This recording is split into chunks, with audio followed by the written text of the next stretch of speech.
এটা হচ্ছে নতুন বাজারের পরিস্থিতি, কোম্পানি বাজার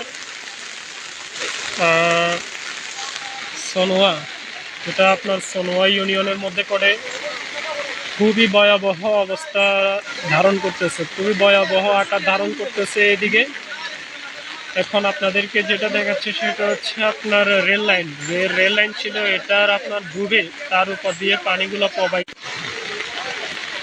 আমরা যদি এদিকে দেখি, এদিকে মানুষগুলা কিন্তু অনেক পানি উপরে উঠে যাচ্ছে, মানুষের গলা অবধি পানি দেখা যাচ্ছে।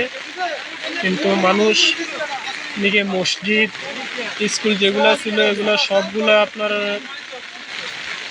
ভরাট হয়ে গেছে মানুষে। কিন্তু এখন যারা স্বেচ্ছাসেবী বাইরে আছেন অবশ্যই এদিকে আপনারা একটু ফোকাস দেন। এদিকে মানুষগুলা খুবই বিপদের মধ্যে সময়টা অতিবাহিত করতেছে। আপনারা যারা আছেন তারা অবশ্যই দুই একটা স্পিড বোট এবং শুকনো খাবারের কিছু ব্যবস্থা করেন ভাই।